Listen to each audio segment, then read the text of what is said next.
Local culture को लोकप्रिय बनाने के लिए किया जा रहा है। यहाँ के अनंतनाग की फिरदौसा बशीर जी, उनको कैलीग्राफी में महारत हासिल है। इसके जरिए वे स्थानीय संस्कृति के कई पहलुओं को सामने ला रही हैं। फिरदौसा जी की कैलीग्राफी ने स्थानीय लोगों, विशेषकर युवाओं को अपनी ओर आकर्षित किया है। ऐसा ही एक प्रयास उधमपुर के गोरीनाथ जी भी कर रहे हैं। एक सदी से भी अधिक पुरानी सारंगी के जरिए वे डोगरा संस्कृति और विरासत के विभिन्न रूपों को सहेजने में जुटे हैं।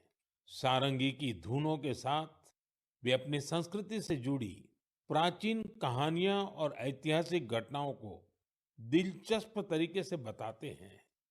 देश के अलग-अलग हिस्सों में भी आपको ऐसे कई असाधारण लोग मिल जाएंगे जो सांस्कृतिक विरासत के संरक्षण के लिए आगे आए हैं।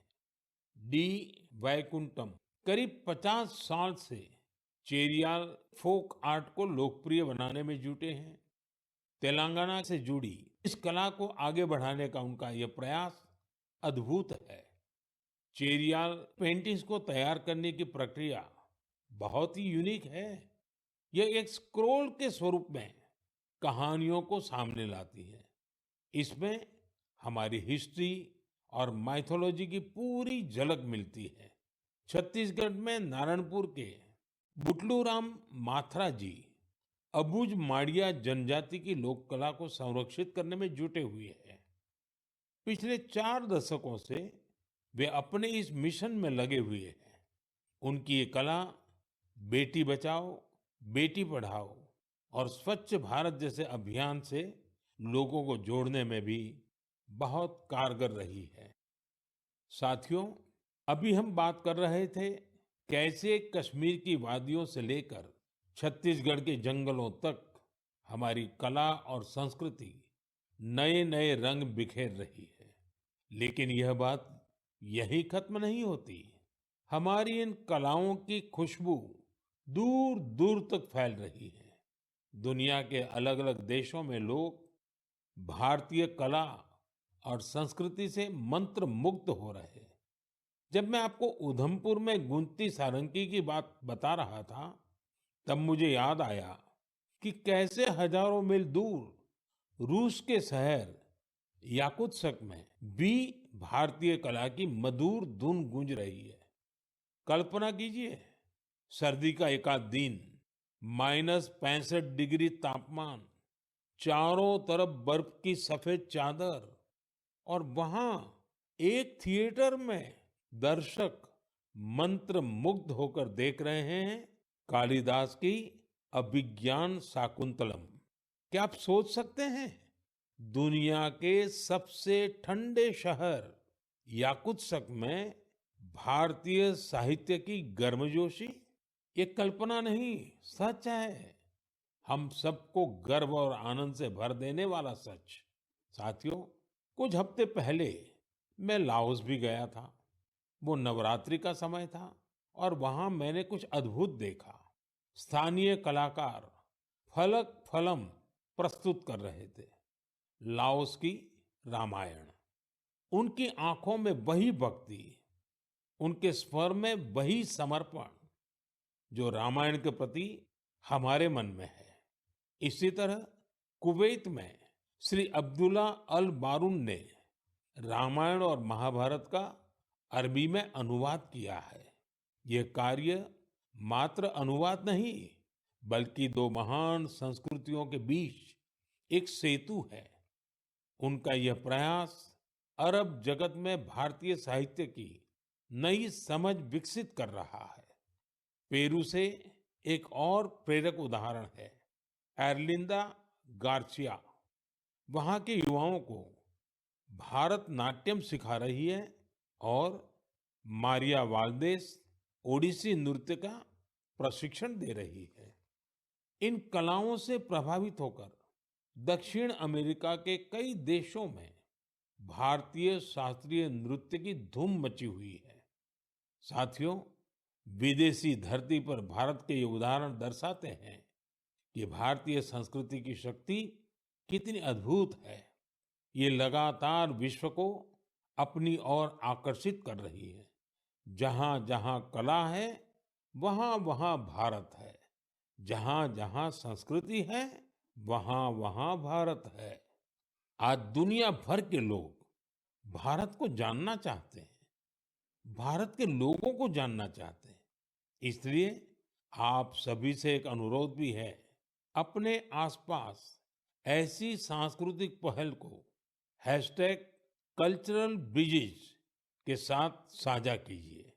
मन की बात में हम ऐसे उदाहरण पर आगे भी चर्चा करेंगे। मेरे प्यारे देशवासियों, देश के बड़े हिस्से में ठंड का मौसम शुरू हो गया है, लेकिन फिटनेस का पैशन, फिट इंडिया की स्पिरिट, इसे किसी भी मौसम से फर्क नहीं पड़ता। जिसे फिट रहने की आदत होती है, वो सर्दी, गर्मी, बरसात कुछ भी नहीं देखता। मुझे खुशी है कि भारत में अब लोग फिटनेस को लेकर बहुत ज्यादा जागरूक हो रहे हैं। आप भी देख रहे होंगे कि आपके आसपास के पार्कों में लोगों की संख्या बढ़ रही है। पार्क में टहलते बुजुर्गों, नौजवानों और योग करते परिवारों को देखकर मुझे अच्छा लगता है। मुझे याद है, जब मैं योग दिवस पर श्रीनगर में था, बारिश के बावजूद भी कितने ही लोग योग के लिए जुटे थे। अभी कुछ दिन पहले श्रीनगर में जो मैराथन हुई, उसमें भी मुझे फिट रहने का यही उत्साह ही दिखाई दिया। फिट इंडिया की ये भावना अब एक मास मूवमेंट बन रही है। साथियों, मुझे ये देखकर भी अच्छा लगता है कि हमारे स्कूल्स बच्चों की फिटनेस पर अब और ज्यादा ध्यान दे रहे हैं। फिट इंडिया स्कूल अवर्स भी एक अनोखी पहल है। स्कूल्स अपने फर्स्ट पीरियड का इस्तेमाल अलग अलग फिटनेस एक्टिविटीज के लिए कर रहे हैं। कितने ही स्कूलों में किसी दिन बच्चों को योग करवाया जाता है, कभी किसी दिन एरोबिक्स के सेशन होते हैं, तो एक दिन स्पोर्ट्स स्किल पर काम किया जाता है। किसी दिन खो खो और कबड्डी जैसे पारंपरिक खेल खिलाए जा रहे हैं, और इसका असर भी बहुत शानदार है। अटेंडेंस अच्छी हो रही है, बच्चों का कंसंट्रेशन बढ़ रहा है और बच्चों को मजा भी आ रहा है। साथियों, मैं वेलनेस की ये ऊर्जा हर जगह देख रहा हूँ। मन की बात के भी बहुत से श्रोताओं ने मुझे अपने अनुभव भेजे हैं। कुछ लोग तो बहुत ही रोचक प्रयोग कर रहे हैं। जैसे एक उदाहरण है फैमिली फिटनेस आवर का, यानी एक परिवार हर वीकेंड 1 घंटा फैमिली फिटनेस एक्टिविटी के लिए दे रहा है। एक और उदाहरण इंडिजीनियस गेम्स रिवाइवल का है, यानी कुछ परिवार अपने बच्चों को ट्रेडिशनल गेम सिखा रहे हैं, खिला रहे हैं। आप भी अपनी फिटनेस रूटीन के एक्सपीरियंस हैशटैग फिट इंडिया के नाम सोशल मीडिया पर जरूर शेयर कीजिए। मैं देश के लोगों को एक जरूरी जानकारी भी देना चाहता हूँ। इस बार 31 अक्टूबर को सरदार पटेल जी की जयंती के दिन ही दीपावली का पर्व भी है। हम हर साल 31 अक्टूबर को राष्ट्रीय एकता दिवस पर रन फॉर यूनिटी का आयोजन करते हैं। दीपावली की वजह से इस बार 29 अक्टूबर यानी मंगलवार को रन फॉर यूनिटी का आयोजन किया जाएगा। मेरा आग्रह है, ज्यादा से ज्यादा संख्या में इसमें हिस्सा लीजिए। देश की एकता के मंत्र के साथ ही फिटनेस के मंत्र को भी हर तरफ फैलाइए। मेरे प्यारे देशवासियों, मन की बात में इस बार इतना ही। आप अपने फीडबैक जरूर भेजते रहें। ये त्योहारों का समय है। मन की बात के श्रोताओं को धनतेरस, दिवाली, छठ पूजा, गुरु नानक जयंती और सभी पर्वों की बहुत बहुत शुभकामनाएं। आप सभी पूरे उत्साह के साथ त्योहार मनाएं, वोकल फॉर लोकल का मंत्र याद रखें।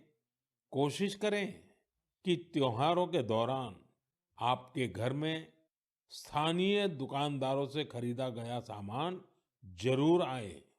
एक बार फिर आप सभी को आने वाले पर्वों की बहुत बहुत बधाई। धन्यवाद।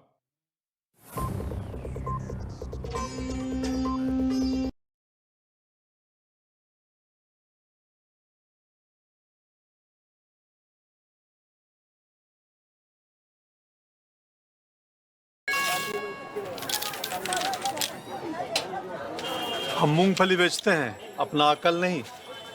ये मैसेज देखिए, कहते हैं लॉटरी लगी है, लिंक क्लिक करके यूपीआई पिन डालो पैसा मिलेगा। अरे हमको मालूम नहीं है क्या? इधर यूपीआई पिन डाला, उधर पैसा पैसा गायब। मूंगफली वाला हूँ, मूर्ख नहीं हूँ। याद रहे, यूपीआई कहता है अगर कोई लालच दे तो कहो मैं मूर्ख नहीं हूँ। न बांटने देंगे।